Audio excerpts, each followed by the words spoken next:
vous avez refusé de m'autoriser à solliciter l'agrément de la DDCS, c'est vous qui avez refusé au maire de solliciter l'agrément sur lequel vous m'interrogez maintenant.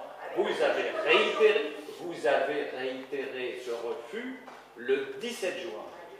Bien, alors Madame Pierson, oui, je veux bien débattre avec des arguments qui tiennent debout, mais je n'ai pas de temps à perdre à jouer avec vous à ce petit jeu-là. Si aujourd'hui l'accueil périscolaire de la commune n'est toujours pas, non pas agréé, d'ailleurs il n'a plus vocation à être agréé, c'était par le passé.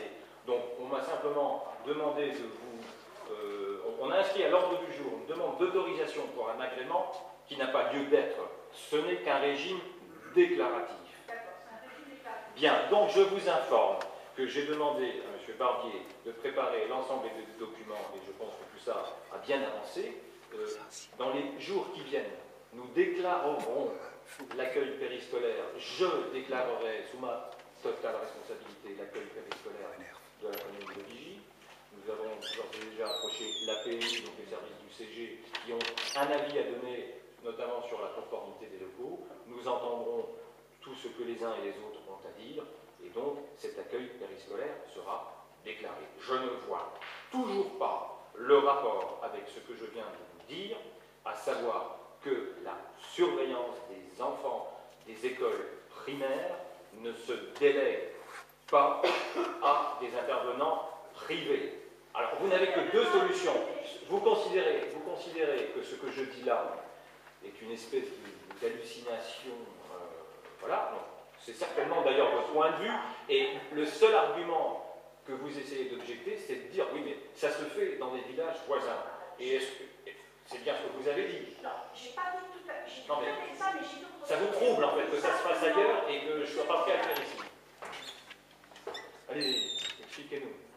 Je veux dire qu'à partir du moment où vous avez un projet pédagogique, comme vous dites, là, forcément la pause méridienne fait partie, elle est englobée là. Non, mais vous êtes en train, si je peux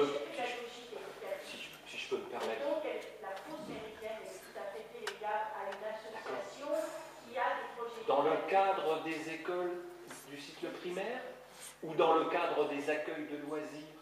Dans les deux, monsieur Mandela. Vous Ah, savez très bien. est-ce que vous pouvez... Moi, vous savez, quand je prends une position, je creuse mon sujet. Et vous allez avoir du mal à me mettre en défaut. Avez-vous creusé votre sujet? Quel texte avez-vous à produire à l'Assemblée qui contredise l'avis du Conseil d'État sur la surveillance des élèves? Avez-vous quelque chose d'objectif à nous présenter? Mais non, mais c'est quel texte? Il a cité le Conseil d'État, il faut que c'est quelque chose. C'est la suite de cet avis du Conseil constitutionnel. Non, pas le Conseil d'État. C'est la suite, mais simplement vous en avez pris un morceau. Le morceau qui vous arrangeait bien. Insusceptible de délégué. C'est français ou pas? Que ça peut être... Non, mais est-ce que c'est français? Pardon? Est-ce que c'est français? La surveillance des élèves est insusceptible d'être déléguée. Mais, monsieur Méli, je vous prierai de contenir un petit peu vos propos. Ce n'est pas la première fois que vous utilisez ce vocabulaire, donc je vous mettrai en garde, je vous prierai d'arrêter. Hein, je vous demande de bien pouvoir arrêter. Non, je ne sais rien d'autre que ce que chacun d'entre vous doit être capable de vérifier. Hein, les habitants qui siègent ici aujourd'hui, pour les plus curieux, iront vérifier. Je n'ai donc pas vocation à être léger sur des questions aussi graves et à permettre la mise en œuvre de systèmes amenés demain à engager lourdement la responsabilité de la commune et celle du maire. Bien. Donc, je continue. Hein. On y va point par point. Donc, oui, la gestion du périscolaire peut être confiée à un prestataire extérieur à l'exception de la pause méridienne. Alors, nous déléguons en partie la pause méridienne avec nos amis de l'ADEPA, qui nous fournissent les repas depuis de nombreuses années. Donc, ça, c'est parfaitement, enfin, je mets des guillemets, parfaitement légal. Il y aurait à redire. On pourrait se demander si effectivement nous respectons totalement les dispositions de la commande publique. Bon, je ne veux pas ouvrir ce débat aujourd'hui. Je m'en suis déjà un peu entretenu avec monsieur l'avocat. Ça ne me paraît pas être le fond du problème. Concrètement, aujourd'hui, la commune de Vigy confie à un prestataire extérieur la fabrication, la livraison des repas. Elle ne peut pas se défausser de la surveillance des enfants en confiant cela à quelqu'un d'extérieur. Je note simplement que vous affirmez les choses, vous faites des listes de considérant qu'il n'y a strictement rien qui démontre que vous avez raison et que j'aurai tort. Je vais continuer. Considérant que la gestion par une association est beaucoup plus souple, le contrat étant établi pour 1 an et renouvelable. Bon, oui. Est-ce qu'on peut aussi être soucieux d'une forme de continuité dans les équipes, de repères pour les enfants? Je vous rappelle que les enfants passent 8 années successives à l'école primaire, les 3 sections de maternelle et les 5 de l'élémentaire. N'est-il pas bien d'espérer une stabilité, quel que soit l'intervenant, qu'il soit, on va dire, extérieur dans le respect des dispositions légales ou qu'il soit, on va dire, qu'il fasse partie du personnel communal?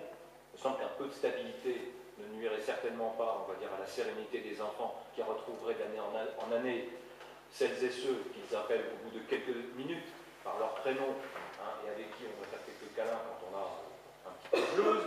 Donc, vous voyez, établi pour 1 an, renouvelable, on garde, on jette, bon.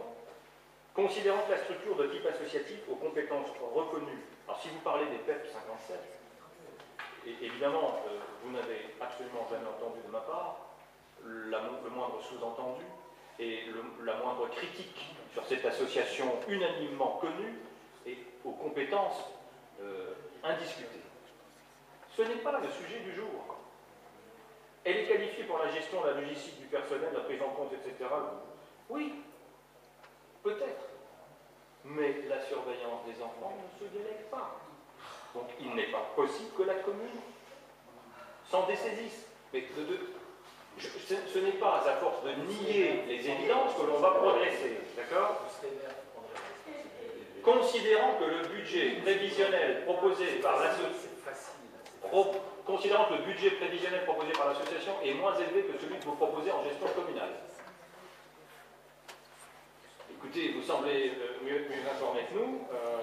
Moi, j'en ai absolument... J'ai aucun élément. Madame la maire, vous allez faire plaisir, je prends le temps de vous répondre.